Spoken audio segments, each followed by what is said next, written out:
Good morning, everyone. Today we're checking out a brand new video from the film theaters about how they will never leave you alone. From the Glendale archives, let's hop in and see just what this is all about. What would you do if you were the last person Also, they should almost change this to horror theory instead of film theory. on Earth? Well, a new analog horror series called the Glendale Archive is chronicling the life of a man wandering a world completely abandoned, surviving against the threats lurking within this strange world. Oh god, but that's creepy. The real danger is himself.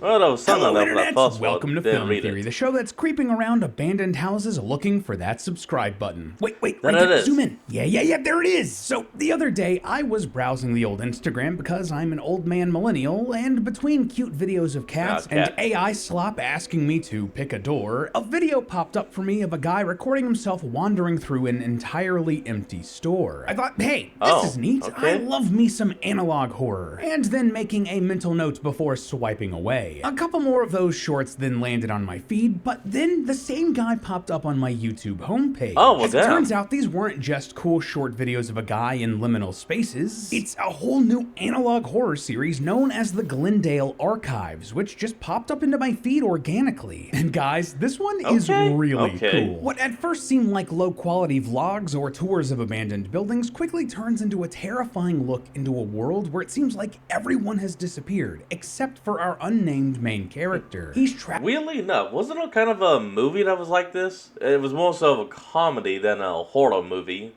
I think it was literally just called, like, Last Man on Earth. Traveling through this empty landscape, exploring empty houses, malls, and more, all while trying to survive. But even though all of the people are gone, that doesn't mean he's alone. All throughout this world are mysterious, human-like monsters called nesters, which try to chase you, corner you, and attack you. But otherwise, our main character is wandering a world completely barren, which I have to say is incredibly impressive. There's clearly either a lot of planning or a lot of visual effects trickery to avoid or remove any pedestrians or moving cars in these shots. And man, just hats off to the creator of this series. I know how much work that had. Like, honestly, if you could just even get one question with the guy, it would just be, how?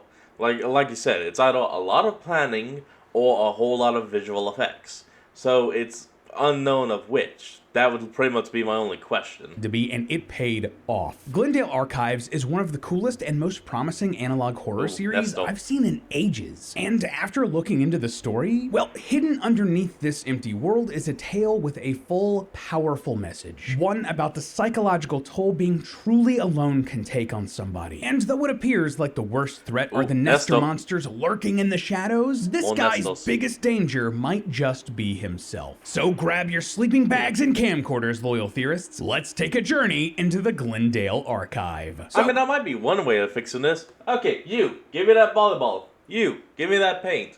And we're gonna draw a face. First things first, what the heck is even going on here? What is the Glendale Archives? Well, thankfully for us, we caught this one relatively early, so there are only a few videos so far. Let's get them one by one. The first video, The Nesters Found Me, starts out pretty straightforward. All right, day 8 of squatting in this house. It's been really nice, actually. I've been able to sleep, shower, recharge. Here we meet... Wait, there's running water? This guy. He doesn't really have a name, so he's just gonna be this guy for this now. Guy. He's been living in this vacant house for a few days hiding from something. But after he accidentally flicks on a light switch at night, we see what's scaring him as a strange figure lurks around outside the house. Looking at the title and description, we can put together that these things are called nesters, but we don't know much more about them for now. The only thing we do know for sure, this guy doesn't want them to come close to him at all. Because of this, he decides to set up some traps at the weak points of the house. It's all very Home Alone style. With all the traps set up, this guy decides to head outside and find some food. He discovers a grocery store and we start to understand what kind of world this guy's living in. It's completely empty. There's no one anywhere, inside No or outside of the humans. store, and there are no cars driving around on the streets. He wanders through the store, grabs his ingredients, and then heads home. At which point he starts making dinner and gives us just a really solid tutorial on how to make a chicken parmesan. It's so Ooh, random, but I'm nice. kind of here for it. He then sits down to eat take a it side before note. sharing some of his feelings. Man, I'm lonely tonight. Just sort of missing some camaraderie, I think. Tell you what I don't miss about people right now? It's feeling in debt to people. It's a strange moment in an already strange analog horror, where this guy discusses how people are selfish and take advantage of your time. So he had to put up some boundaries, so much so that he refused to get a cell phone. He didn't want anyone, even really? his family, to have constant access to him. Which, as someone who has to be chronically online for my job, hey man, that's fair. This speech is a big part of this video, and it's rare for an analog horror series to really dive into its main character's headspace rather than the scary parts of the world they're exploring. But those things are connected. Actually, there was one more that kind of delved into the headspace. Hello, I'm Mary Mary. That was it. Here. Oh, The hi, more this I'm guy Mary Mary. One of talks, those. the more we understand how he feels. I really was afraid I was incapable of connecting with other people the way I wanted to. That I would never feel close to my family and my friends, not the way I wanted to. He's opening up about his fear of social situations, how he's afraid of what people might think, or how they'll use him. So he's Also a true chosen to feel. push people away. It's safer to believe that everybody is a time-sucking vampire than to actually risk rejection. So, isn't it fitting Yeah, that he's now that's stuck in a world something. where there isn't anyone to bother him? Looks like But there's a cow. we're getting ahead of ourselves. Once he only finishes, on the this guy wall. decides to get some sleep. But at 2:36 in the morning, some strange sounds wake him up. He finds that a nester has tripped one of his traps and is being Ooh. burned alive. And then the video cuts out. So we learn a lot about this guy So maybe these nestles can die? They can at least be harmed. in this video, but we pretty much know nothing about the world he's wandering through yet. Like, what are the nesters? Where Good is question. everybody? What happened? Where is this? Well, I wanted to get some answers before going further, and did what theorists often do. I turned on the captions and went into the comments and descriptions. Of course. And hey, wouldn't you know it, but down there's a note written by someone called the Archivist. Isn't that strange? Apparently, they came across several Archivist. tapes of this guy, Nice. who they are calling the subject, so we'll call him that as well, and are editing them down and uploading them now. We're absolutely gonna want to keep an eye out for more hints and notes from the Archivist, but Nice. in the meantime, well, I wanted to figure out where this story actually took place, and doing so was actually much easier than I feared it would be. See, the grocery store in this video is the Market Bistro by Price Chopper, and as it turns out, there's only one of those here in the United States, just outside of Albany, New York. Oh, That doesn't quite okay. explain how or why everyone has vanished, but it does give us a frame of reference. Albany, if I actually remember correctly, that's the capital of New York. So let's The keep state. going and see what else we can uncover. The next video's thumbnail is dated December 8th, 20-something, so looks like we're getting a rough timeline here. Day 4, squatting in this abandoned house. I haven't seen another person in 81 days. The last video 81 was days. day 8 of squatting, so this footage takes place before then, obviously. Not only that, but we see how long the subject has been alone. If it's been 81 days, that's almost 3 months of solitude, which Yeah. checks out considering that all of the world's infrastructure hasn't fallen apart yet. Anyway, the subject finds a map and decides to go exploring, hoping to find, well, anything really. He explores a mall, an underground concourse, and a museum. Each of the spaces the subject explores has some serious backrooms vibe, but he doesn't find much of anything in any of them. Of course, that doesn't stop Still him from criminally talking awesome. more of his philosophy, though. For example, in the museum, he says, I kept mistaking the stillness for life. and as someone who has refused to connect with others, there might be something deeper going on psychologically with the subject here. Regardless, as he heads home, we get some more information about the nesters. I really don't know much about them. there Once we they go. settle somewhere, infestation usually follows. I've encountered that. They look human, infestation? but something is off about them. Something is just not normal. From the brief glances we What's that get of called? them Silicon in the Valley videos, Pie? the subject is right. There's something off about the nesters, and I'd also avoid this guy at all costs. Ugh, The next God. video is very Don't like. different from the last two. Rather than the subject exploring the empty world, he dives more into his feelings and mental state. He talks about how he doesn't feel able to address Like his a mental video health diary. because of his current situation of trying not to die to monsters. And also it's probably kind of hard to find a therapist in these conditions. Anyway, the subject talks about how he felt That would have actually almost been a perfect point to segue into a ZocDoc ad. judged for his habits and the pressure he had to please others. But even deeper than I that, gotta change something, but I can't. Or I don't want to. It's true, I don't want to. I know it's hurting me and likely other people, but truthfully, I just don't want to stop. he doesn't Kind of sounds like a person trying to fight off a drug addiction or even alcohol.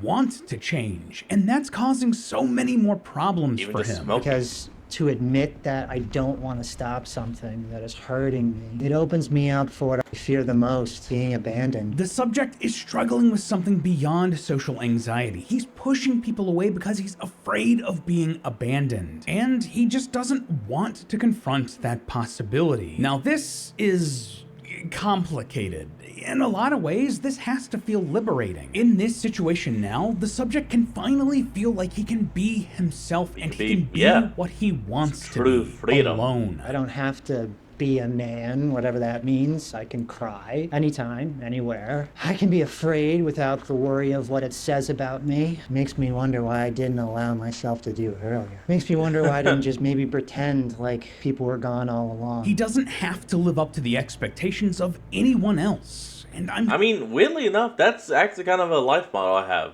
Express yourself, and it doesn't matter how, and it shouldn't matter how other people react to it. As long as you are making yourself happy, who cares about others? I mean, as long as you're not doing something dumb or extremely dangerous, yeah. Sure, all Do of it. us have been confronted with ideas like this before. Being afraid of what others think of you. Maybe not to the extent of pushing people away or living in a world with no one else around, but you know, I can relate. The next video, dated November 29th, 20-something, so it's the first chronologically, follows the subject as he survives in a completely deserted city. This is where the subject lived before whatever happened, and he's been grabbing supplies from local convenience stores to survive in between dodging nesters. I was pretty Ah, much damn barricaded Nestles. inside my apartment. If nesters are all about getting into people's homes, a city would be full of them. Feeling unsafe, the subject decides to leave the city and head to upstate New York to his childhood home, a lower population area with fewer nesters. Yeah, he good journeys thinking. along the main roads, visiting deserted locations like a log cabin and a diner before finally making it to his childhood home, the building he was staying in during the first couple of videos. He does a quick Finally. scan of the house, and satisfied that there are no nesters here, he makes a camp and gives us another nice tutorial on how to make a fire. Everything seems well. Until... It's nearly dark, and I'm a little freaked out right now. I found a nest. I don't know if this is a live nest. Yeah, I guess he didn't They found a search nest? super thoroughly because there is a nest in the basement of this house. They never leave their sleeping bag. They never leave their pillow. I mean, why would you do that unless you were coming back? The subject convinces himself that this is an old nest, and after locking the basement, decides he's safe Yeah. for the night, Ugh. only to wake up after hearing sounds from the basement. He checks for someone. No, I don't like it. Hello? But after Nope, getting nope, a response, nope, turns nope. off the camera because he's worried he's getting paranoid. But the video doesn't end there. Instead, we get a clip from the archivist. Yeah, Oh. She thanks us for supporting the channel as they continue to restore and edit the footage, adding a bit of a meta layer to this whole series. Oh, that's also, it's a kinda pretty nice. cool in-universe way to ask for out-of-universe support. Was anyone else kind of expecting that to be like a micro jump scale, like even just a small flash frame of a Nesta? The audience, it's good job, guys. I am so excited by this idea and really can't wait to see where it goes. But as of the writing of the script, this is what we've got so far for the Glendale archives. But there is so much more going on beneath the surface here. And the there's biggest a thread to lot. pull on here to figure out love what's it. going on in this series where we don't even know the main character's name? Well, it's what we've been talking about this whole time. The subject's mental state. Yeah, the subject has some strong feelings about other people from before the world ended.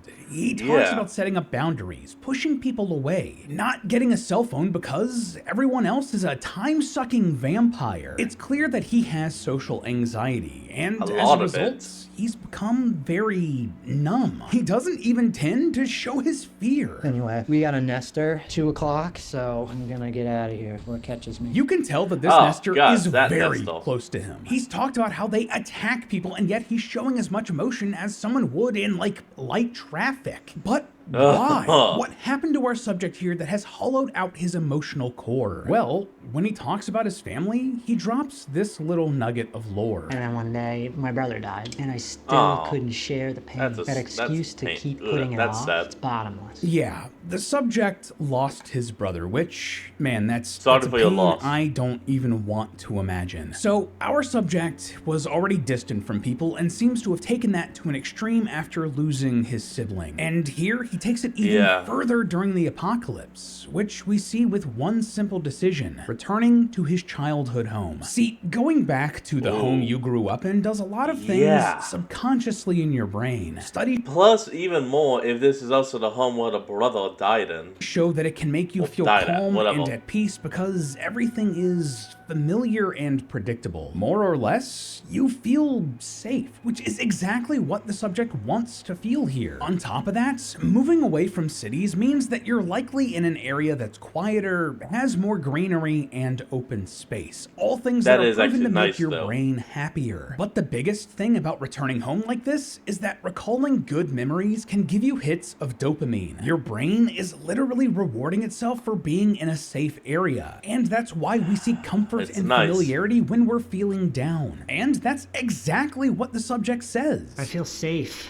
I feel somewhat comforted because I know the history that's in these walls. This doesn't Yeah. just make Yep. sense for someone surviving an apocalypse. It makes sense for someone going through mental turmoil. I figure if I'm gonna go down, I wanna go down here. And we've talked about this a bit already, but it isn't a coincidence that the subject so desperately wants to be alone No and phone, that he's found no himself people. in an empty world now, full of creatures that look like people but are violent when they get close to you. They Ugh. infest homes, Still don't like it. overwhelm them, and try to get closer and closer to the subject. There are a lot of parallels like it. here with how the subject feels about just regular people. They're constantly trying to get access to him, to invade his privacy just like the Nesters. These creatures are a manifestation of his mental struggles, the fears he has of other people and interacting with them and letting them get close. Now, to be Yep. clear, this is not Okay, me saying okay. that the Glendale archives are all happening inside of the subject's head. We know for sure that probably this not. is really happening because the archivist is an outside observer actually finding these real tapes. This isn't some weird purgatory or like a coma or something like that. It's just Yeah. thematically relevant to his own struggles. All of this is real, somewhere out there, and because of that, Somewhere, this is where I somewhere, see the somewhere. Glendale archives going. With all of the focus on the subject's mental health and how he feels about others and how he's coping in this dystopian world, he's walking down a dark path. Yes, he's done the difficult step of recognizing his own issues, his fears, He his needs bad next- habits, and Now he needs to take the next step, getting help. Oh, wait, no one is around. Crap! How do you get help when there's no one around? And he's admitted that he doesn't want to get better. He's just distancing himself from others, staying put in his house, becoming more numb day by day. And, well, I mean, just listen to what he says here. This is a great place to nest right here because I can put a fire in this fireplace. Did you catch that? This is a great place to nest right here. This Great place is a to great nest? place to nest. The subject here is turning into a nester himself. And I mean, the parallels between them are Okay, just maybe. massive. First off, sure. remember what the subject says when he first finds a nest? They never leave their sleeping bag. They never leave their pillow. Nesters carry around sleeping bags and pillows like people would, and exactly like the subject is himself. Both nesters and the subject are hostile to others, though the subject hasn't turned violent about it yet. They're both obsessed with Yeah. nesting in homes, finding places to stay away from others. We haven't seen any nesters in groups. They all wander as individuals just like the subject. And if That he is doesn't get true. help, he's going to end up just as monstrous as they are. But that's not to say that Wait, what if this is like some kind of loop in a way? Like each Nestor is just a version of him that failed to get help or find peace or something. And each time a Nestor is made, the loop starts back over. There's no hope, loyal theorists. See, nesters aren't the only thing be wandering something. out here in this world. Something else is out here too. I also saw a figure that I've encountered before moving towards me. I call him Mr. Whiteout. He sounds harmless, Mr. but I don't know, Whiteout? something in me just doesn't trust him. This guy is odd. He just appears to be like a shadow or silhouette. And somehow the subject knows that Mr. Whiteout isn't a nester. But that's just about all we get about him. He doesn't really reappear in the story yet beyond this moment. But by singling this guy out, apart from the hostile nesters, the subject is pointing out that Mr. Whiteout can be different. He could be another real soul, just like his own, that's been following him because he knows He's the pain the something. subject is in. He knows that he can help the subject walk down a different path. One of Question though, why is he called Mr. Whiteout when he's clearly a black figure? healing and growth in a world that just seems so empty. All the subject needs to do is let someone in and You know what, I know this is a joke that's probably already been made by someone, but has anyone made the joke of making Mr. Whiteout look like Mr. White, otherwise known as Heisenberg from Breaking Bad? Come on, Walter White, come on, anyone? No? Let me know down in the comments below. Has anyone done that yet? realize that he's not really alone, and he never has to be. But hey, that's just a theory. A film theory. And cut. Up next. Alright everyone, well I hope you enjoyed today's video. Remember to like, comment, and subscribe for more. Link to the original will be in the description below, and I'll see all of you next time when we flick back on. Till then, this is Fox, signing out. Peace.